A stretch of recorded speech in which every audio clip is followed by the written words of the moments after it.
Welcome back to the Crochet Crowd, and today on behalf of my friends at Lily Sugars and Cream, we'd like to show you how to do a pansy bouquet. So I'm actually going to show you how to do one of the pansies that you see here. So the pattern's a bit blurry, so I'm going to put a disclaimer here right now is that I'm really not sure I've done this actually properly.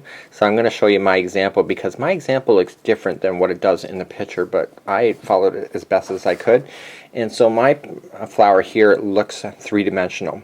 So I'm not sure if it's supposed to look this way because the pattern in the picture is just not clear enough to me. But it still looks to me really fabulous. It gives it a three-dimensional look to it, and I'm really happy with it. So we're going to be using the sugars and cream line in order to create this kind of effect. So let's get started.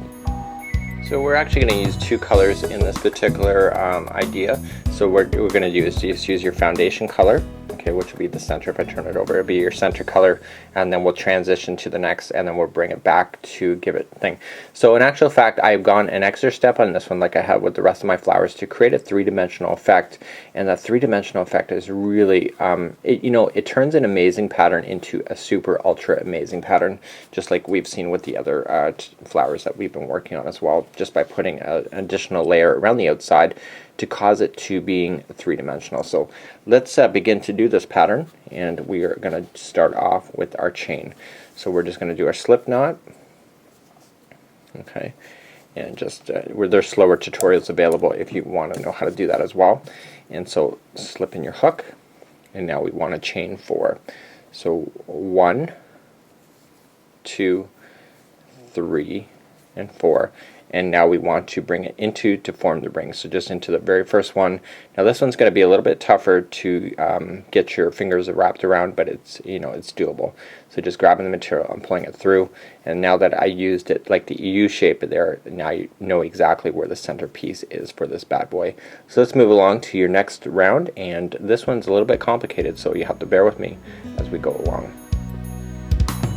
Okay, so bear with me here, and what we're going to do now is chain up 1. And it says 2 single crochet into the actual ring, so let's go into the center. So for 1 and 2. Now I swear to God, this is actually it took me a long time to figure out what they were asking here. So let's now, it says now to chain 2, so 1 and 2, and now it says to 2 single crochets into the center of the ring again. So just going into the center. Okay, and now it says to chain 5. Okay, so 1, 2, 3, 4, and 5. Okay, we want to do that, and now what we want to do is come back into the center again. So for 2 single crochets.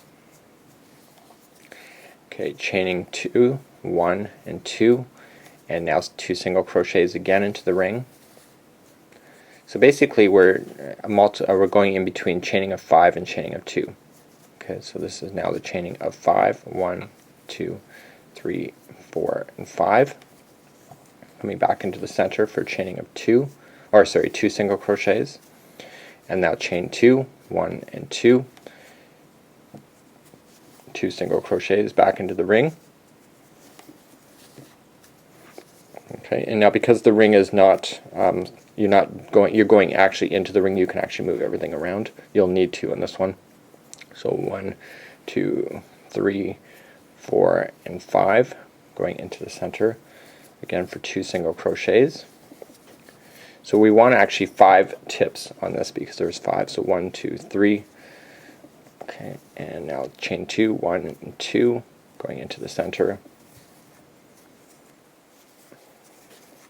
Okay, and now chaining 5. 1, 2, 3, 4, 5. So this back into the center.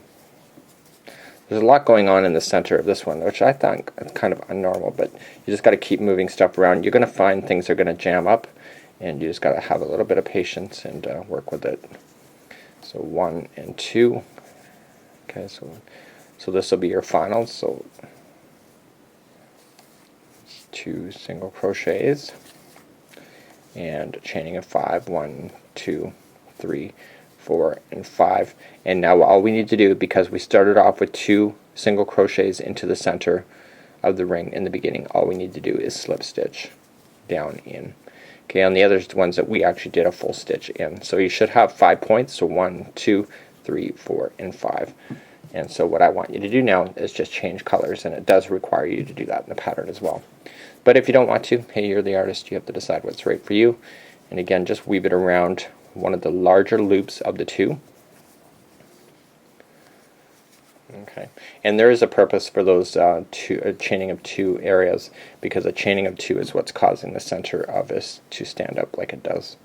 So I'm just going to weave this in and grab our next color by Sugars and Cream.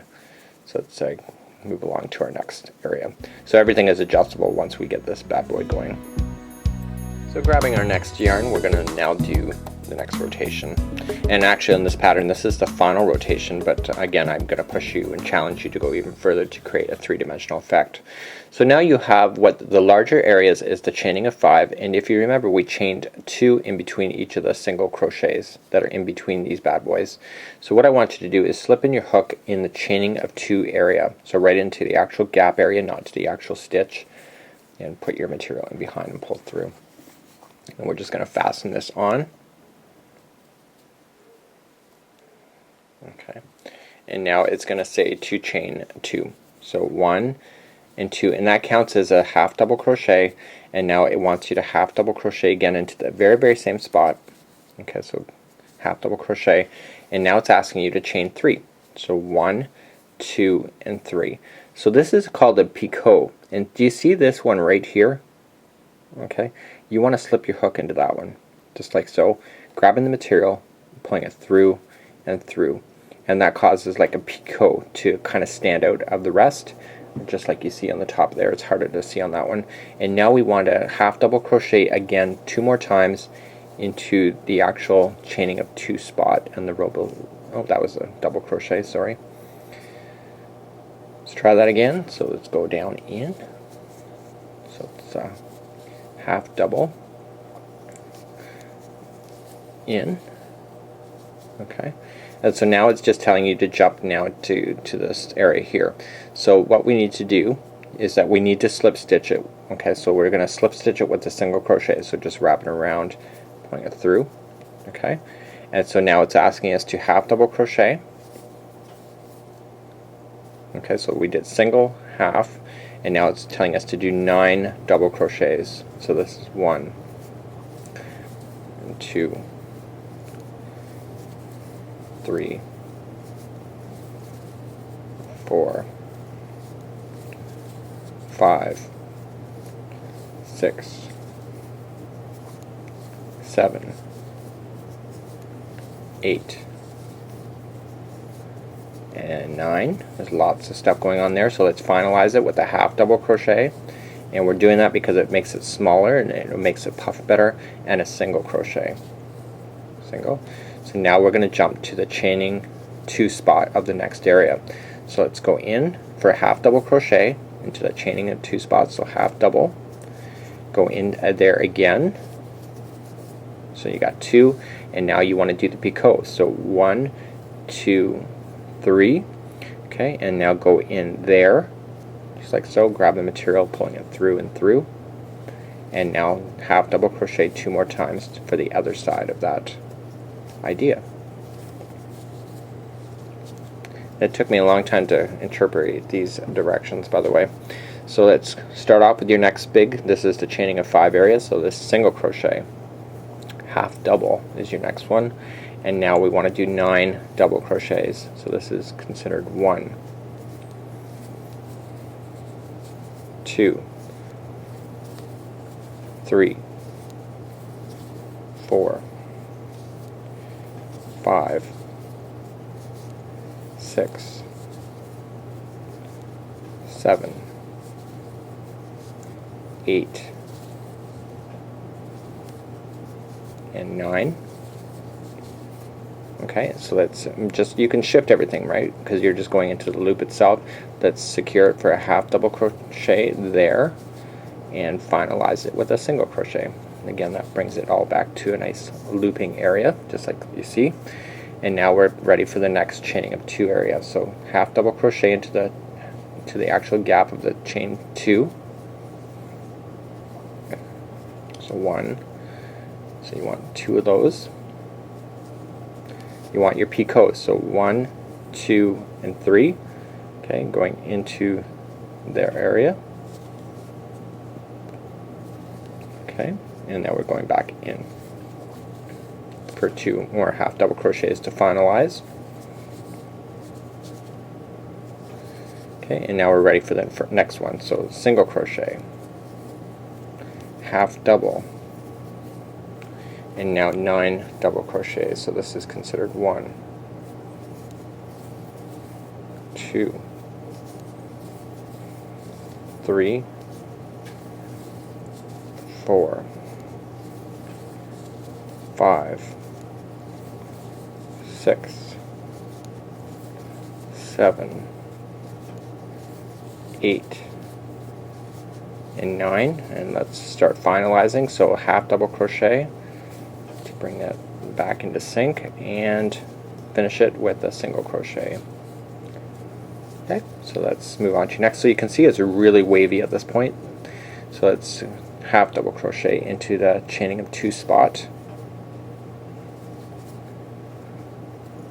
1. This is 2, and let's do our picots. So 1, 2, and 3. And the picot, I guess the purpose of that is just to make it look a little more fancier. It just gives your work a little bit of more of a detail look to it. You could actually skip it if you're not comfortable with it. Okay, so you got your 2, and now let's jump again to the next one. So single, half double, and now 9. So 1, 2, 3, 4, 5, 6, 7, 8, 9. Okay, and half double. Okay, single. And now we're in the next gap of the 2, remember, so it's a half double crochet in, another one. Okay, so it's your picot. So 1, 2, 3, and in, pulling it through and through, and now finish it 2 half double crochets. I've grabbed more yarn than I should have. Kind of got one of my strings kind of fell apart on me there. They kind of separated, so I'm kind of trying to fake that I didn't do that, but I did, and it's causing me more grief. So when in doubt, pull out, as I always say. So there's your 2, and then the final one, here we go. So 1, and this happens to be the one where the string is wrapped around, finishing off the white area. So we're just going to continue to wrap, going around that as if it's one piece. It's completely hidden, so it's great. So let's start your 9. So 1, 2, 3, 4, it's 5, 6, 7, 8, and 9. Okay, half double crochet in, single crochet, and now we got to finalize it here. So what we need to do is just slip stitch it with the very first one, because you already have your 2 and 2 there. So just slip stitch it right into there. You gotta slip stitch it, because if you just cast it off, it's going to show a gap of the white area, and you don't want that. So pulling it through and through. And so this is the end of this particular tutorial as per the directions on the page. And well, this is just the flower area. They have other stuff on this particular pattern that I'm not going to get into, but I really did like the pansy idea, so I'm just weaving this off technique as we've done before. And so basically this is what this particular flower will look like at this particular point. But what I'm going to do now is that I'm going to show you a technique, and what we're going to do is it's going to cause the actual centers to pop up just like it does here. And so if you want to carry on, you can with me, and if not, you can consider yourself a project well done. And let's keep going for those that want to stick around. Okay, for those that have stuck around, actually I realized that in the very beginning I said I didn't know if I did the tutorial right, but in actual fact I have done the tutorial right. It's just it has to be this wavy kind of effect. But what I'm about to do now is I'm going to show you how to make it three-dimensional so that the centers all pop up and then you have a beautiful rotation around the end. So let's get your next color, and I would choose the color that is in the center to make it complementary, to make it really quite stand out from the rest of your flowers. So basically what we want to do is we want to consider the outside only. Okay, so what I want you to do is that, see, this is the beginning of the actual loop, and I'm just choosing any one. So in actual fact, I consider it the third rail, like if it was a subway. So these are the actual stitches, but if you turn it over, you can actually see one more stitch, or one more that's in behind. It's just like, let me just pull it out, it's right there. Okay, so what I want to do is I want to stick my hook in there, and that's where exactly I want to attach my material to. Okay, so this is kind of my addition to this pattern to make it more three-dimensional. So we just want to attach it, okay, with a single crochet kind of idea to it. And so basically you're just going to look at the next stitch. So you got 1, 2, and turn it over, and you'll see a third line, okay, and making sure your straggler stays on the top there so that you can secure it into position. So again, just moving along. So this is 1, 2, and just turn it over. I know that straggler is very difficult to make it very easy to see, but we are going to be finished that straggler in just a second. So again, 1, 2, and it's the third one in behind. And once you start noticing where that third one is in behind, you can actually just get it done really quickly. Okay. Basically they all line up together anyway in the behind. So 1, 2, and 3, just like so. So this is a layering effect that is done in crochet motifs and flowers. It's a way of appearing from the outside that there's actually another layer of crochet underneath it. In actual fact, it's just attached to the line and behind of it to make it appear that way. So it's actually really a fabulous technique. It can really separate a really terrific flower from a flower that is just totally amazing because of the three-dimensional effect to it. So now that you've done your final one here, okay, so we're just gonna get your final one in. So now what we want to do is just fold this up here, okay, and now just look on over here. So 1, 2, and just follow it in behind and just immediately single crochet into that position. So that's what's going to happen. So when it's actually put back together, it's just going to look like it's really well hidden there. So just again, just continuing to go all the way on the back, or the third rail I would call it, as if it was a subway. You know me, I have my own terminology when it comes to teaching crochet, so that's kind of one of them that I have.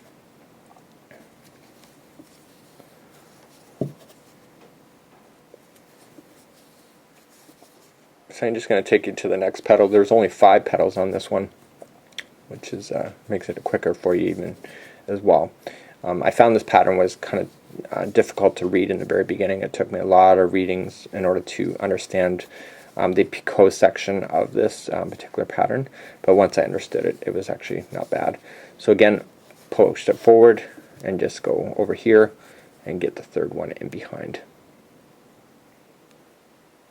The first one is and the first and the last one of the petals are usually a little bit difficult to be able to get onto, but once you get it, you get it. So let's so what I'm going to do, let's fast forward now. I'm going to just put the video to the very end where we're going to secure off, and again just do the same technique I just showed you all the way around. Okay, so I've gone all the way around, and now what we need to do is just slip stitch it. So just pulling back that one piece, and you gotta make sure you slip stitch in order to bring consistency to the full circle. So just again, just slip stitch it, trim, bring it back to normal.